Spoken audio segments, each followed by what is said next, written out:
Hi everybody. Tonight, well, I'll wait for a couple of you to get on before I start talking. Nobody yet. Let's give it some time. This unk is shining tonight. Definitely is. Which is great. I think it's backwards though. Which is crazy. I guess we'll wait. And if nobody shows up, I will be talking to myself and posting it.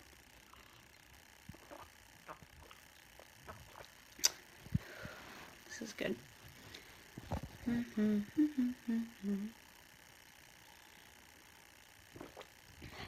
I give you guys a couple more minutes to come in, and then I'm going to talk about what the topic is tonight, or what I came up with. I was going to talk about following your dreams.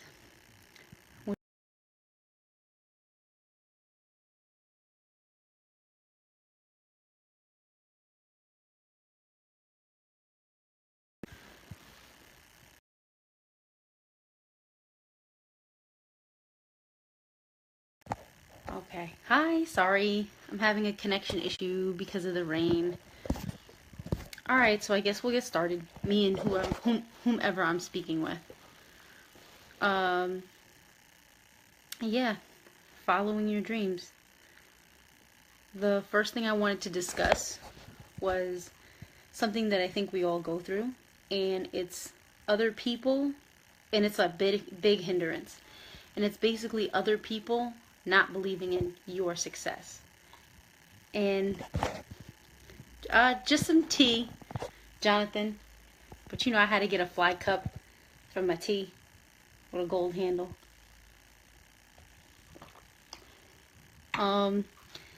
So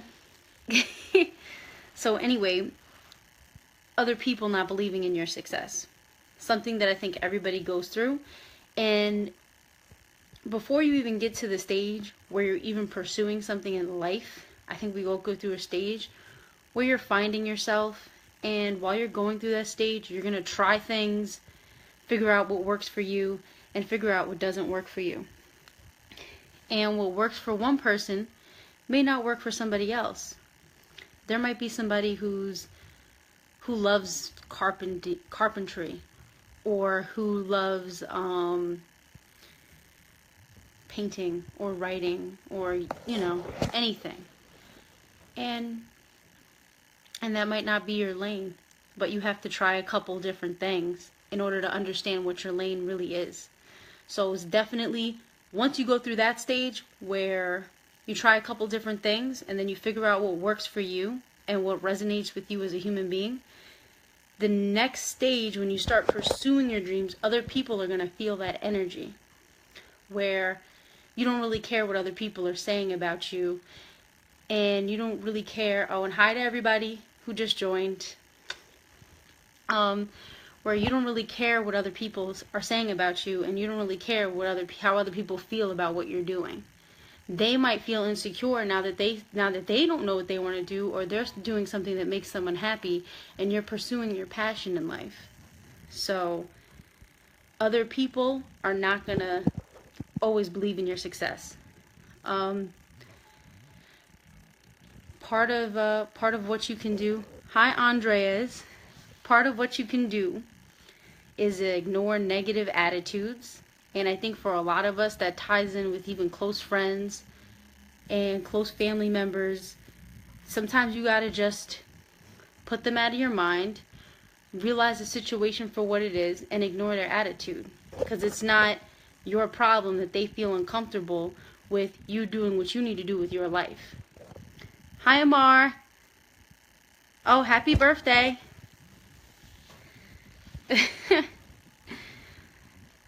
Hi, everyone. Alrighty.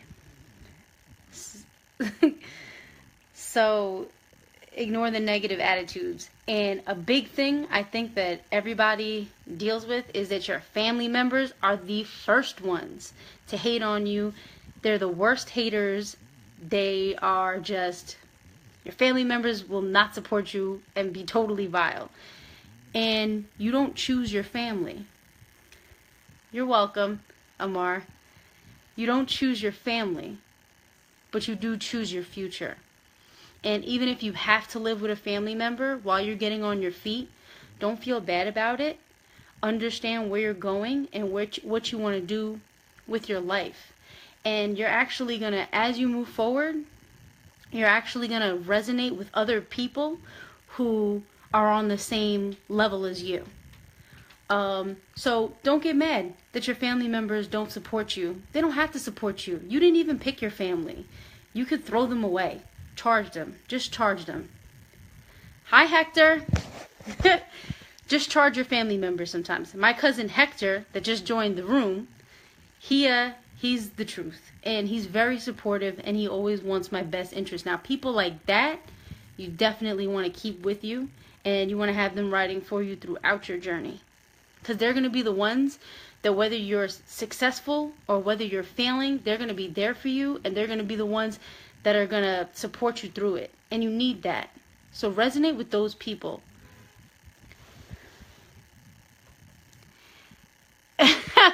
I teach, I don't try to teach.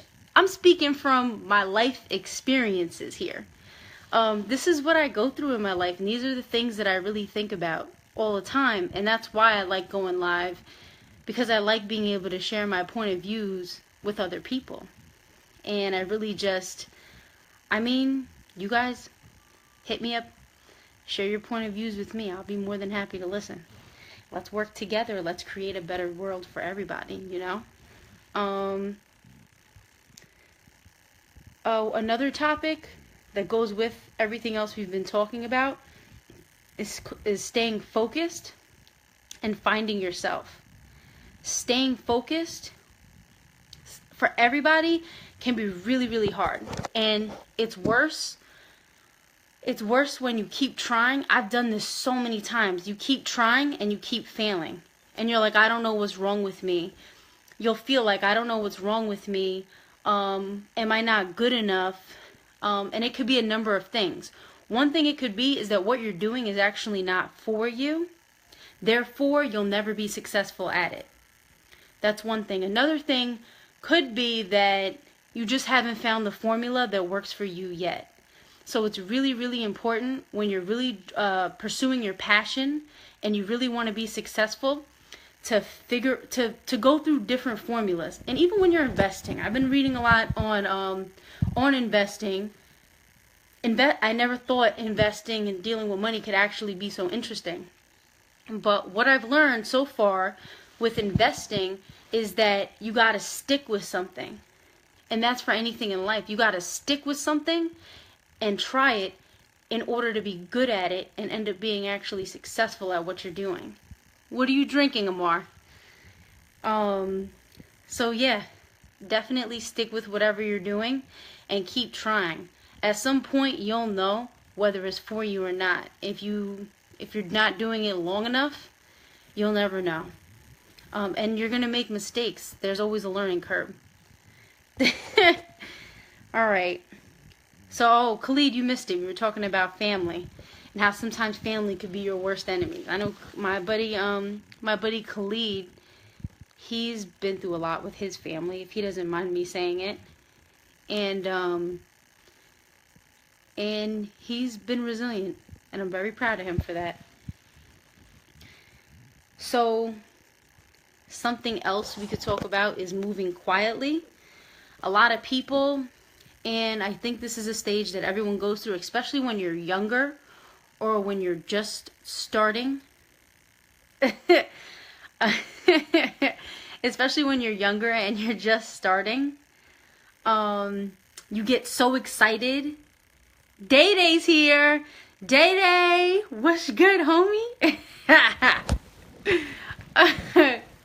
Anyway, when you're younger, when you get started, you're super, super excited about what you're doing. And you want to tell everyone, and you want to do everything that you can do to be successful at whatever it is that you picked. And it's really, really important to not be too, what's the word I'm looking for? To not be too excited. Never be too excited. There's always going to be something unexpected that can break your spirit. So be like, okay, I want to do this. I'm going to start and I'm going to remain consistent. Your goal should always be to remain consistent no matter what. If you're not being consistent, then you'll never be successful. Period. No matter what you're doing. There'll be some people that they will fuck up everything that they're doing. They'll be like, oh, I want to be in stocks, or I want to be a big stock guy, or I want to own buildings, or I want to, and they'll just keep fucking it up. But they remain consistent. And through every mistake that they make, through every mistake that they make, they choose to keep going. Yeah, absolutely, Clede. And when you keep going, and you will essentially remain successful. You'll get there one way or the other. That's what's going on with everybody here tonight? Those are some of my points I was making. So what's up with you guys? Huh? I'm going to be a little nosy. Day Day, what are you doing? Are you home? Amar's drinking liquor. Everybody else is being quiet up in here.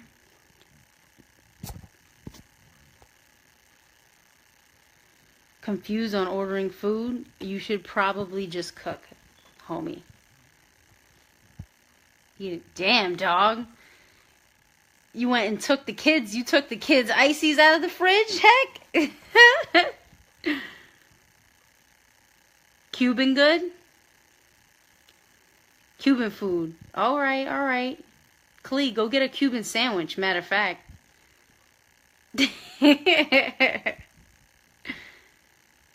Alright, Amar, playing some games. And what do you guys... No jank noodles.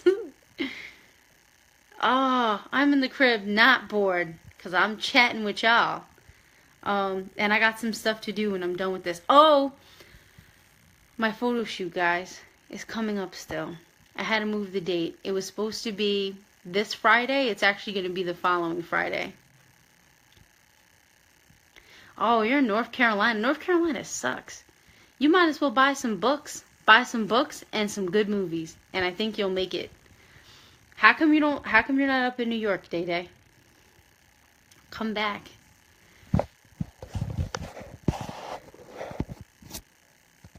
Oh yeah, move to the A. The A is where it's at. Good point. Alright, so how do you guys feel about everything? Is anybody in here having any like struggles or problems? Figuring out what they want to do with their lives, or figuring out just regular life stuff. Anyone? Hello? Okay, so dating misses the North. Honestly, I want to go. Hi, Moshi. Oh, my buddy's here. It's so nice to see you. I want to go to Cali, y'all, because I'm really trying to be a naturopath in life. But I have so many things I like to do. I'm writing another book, and that's going to be on my dating experiences. It's going to be fucking hilarious. Because the things I go through in life. I don't know who I pull towards me. Some weird people sometimes. Doing the photo shoot in 2 weeks, which should be fun. That's because you got all them kids. Aw. What's your interesting question? You have to buy that book, but it will be most definitely available. Alright, what's your question, my love? And Amar, I like to go to museums, I like to eat vegan food, and I like to go shopping. That's probably my main things. Well, I can't tell you too much, Jonathan, because if I told you about my dating experiences, then what would I have for my book?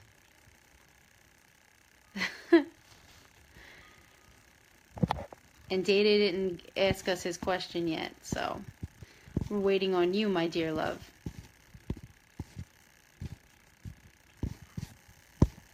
Do do do do do.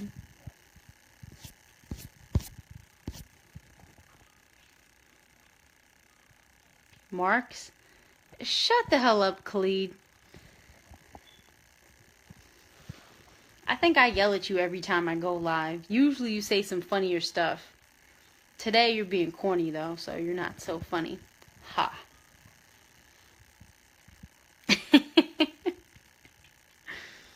Punk.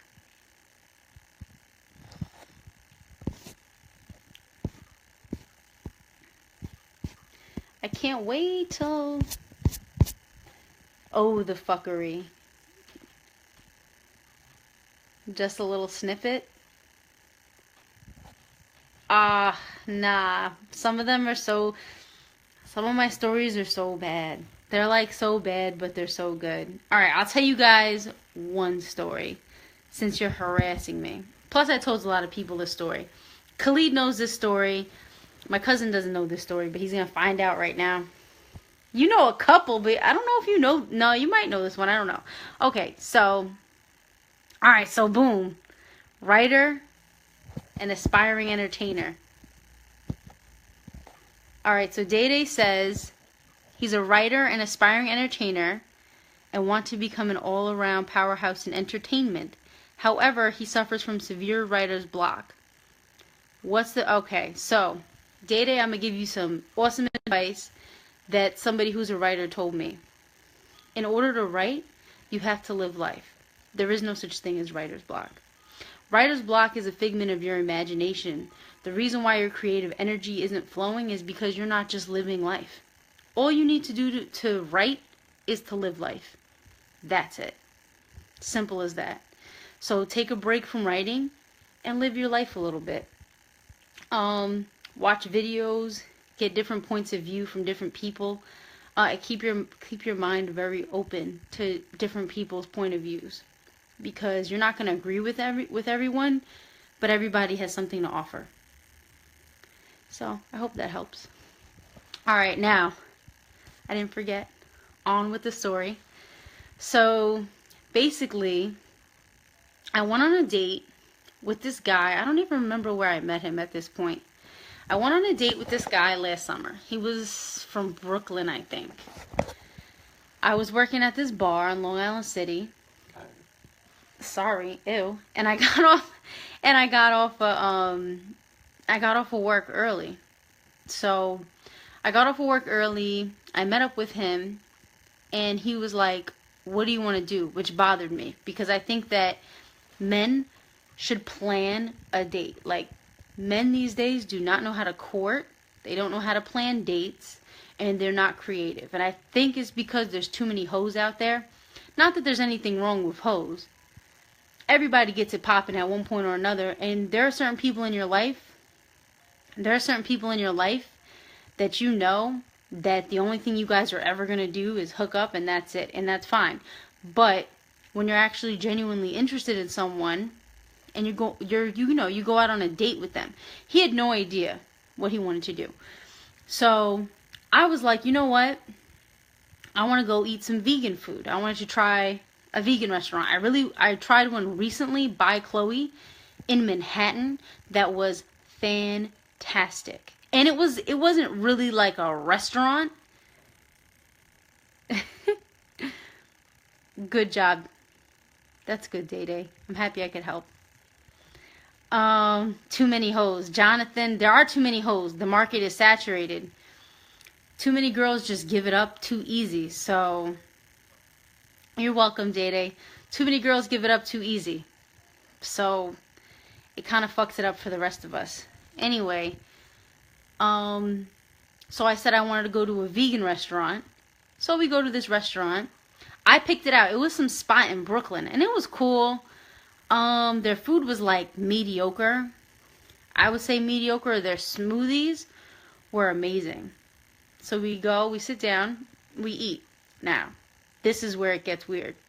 I'm trying to strike up a conversation because that's why you go out and eat with someone, because you want to get to know them. So you have a conversation with them. So I'm trying to strike up a conversation with this guy, and he basically is listening but not talking. And he wouldn't eat anything at the restaurant, really. He got like macaroni and cheese. I was like, that's weird. And then I had to force him to get a shake. He actually didn't want to eat anything. So I was like, alright, this is weird. So then after that, I saw a coffee shop, and I was like, oh, let's go to a coffee shop, have like a cup of coffee, and get some dessert.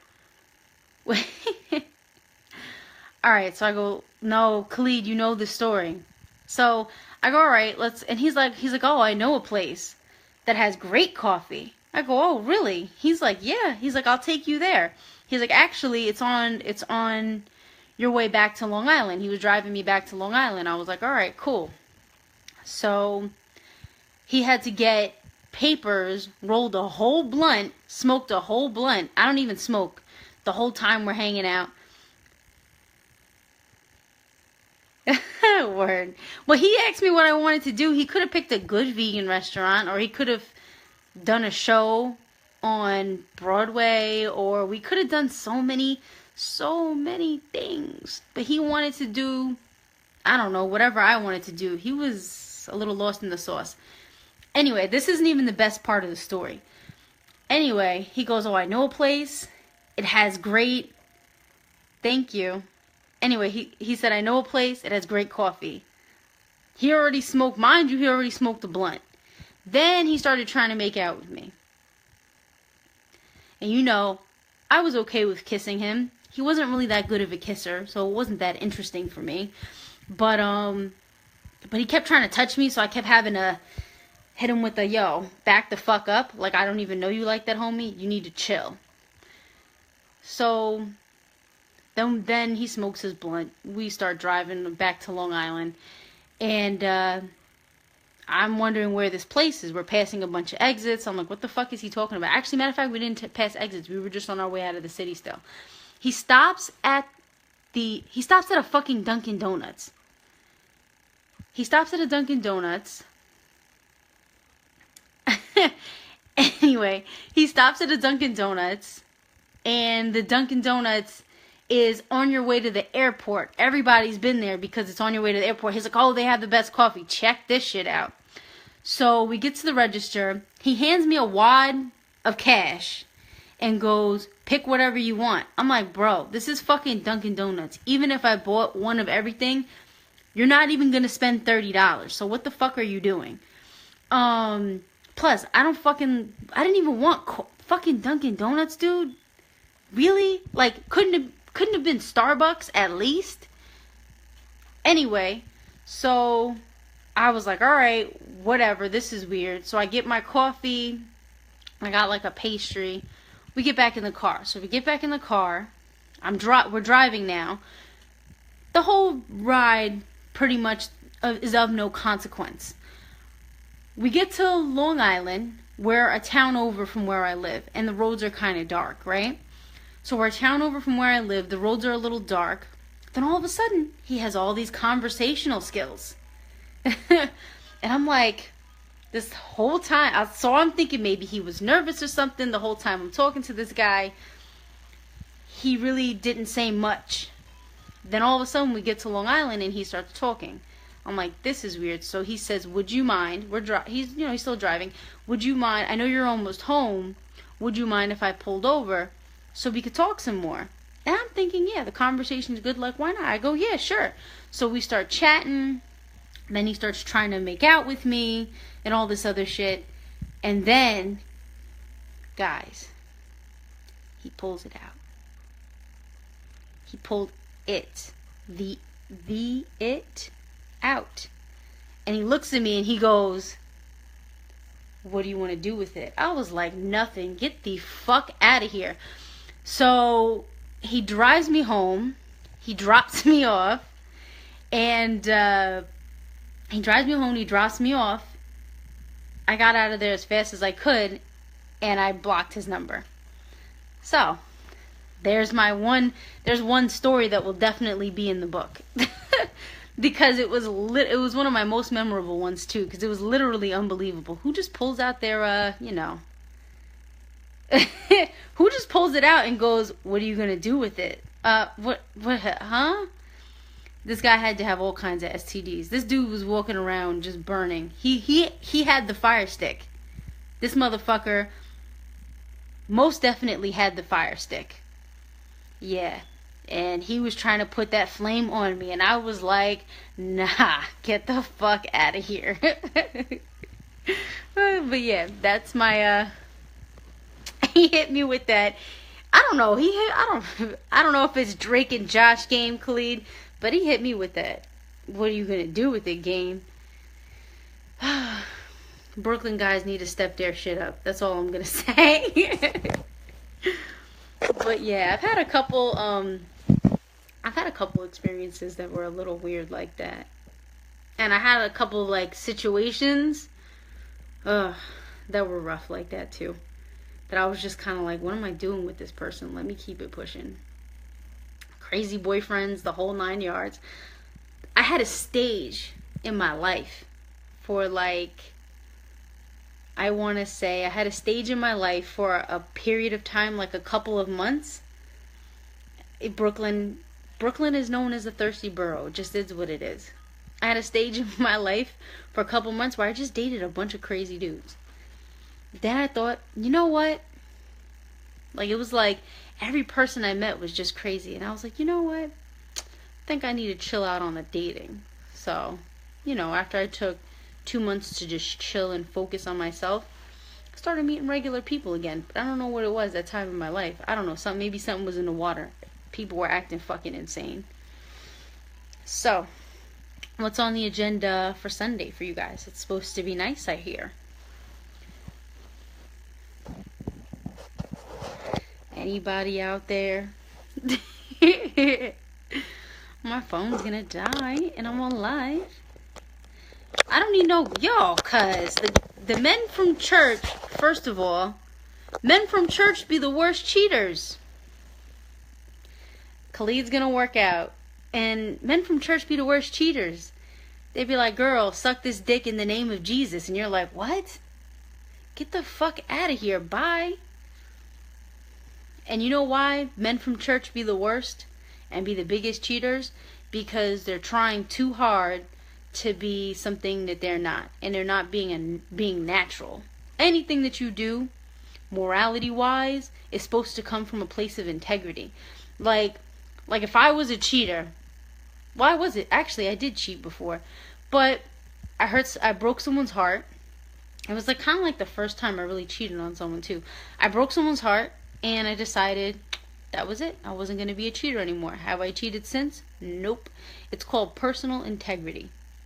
So I'd rather date somebody that actually lives by a code rather than date someone that's trying really, really hard to fit into some sort of mold or fit into some sort of category that actually doesn't suit them. That's my point of view on that. So Andreas, what's good with you for tomorrow? Who else is in here? Well, I can't really see. It's you, heck. Jonathan, what are you doing tomorrow?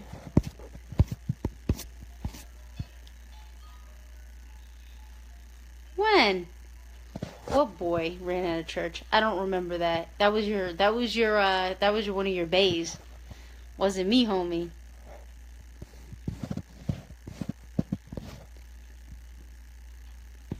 From church. Crazy. Alright. I think I'm gonna wrap it up in a couple minutes, y'all. We are just about done. What guy? Remember the guy we seen run out of church? Oh yeah, I forgot it's I don't know. It's good not to plan ahead.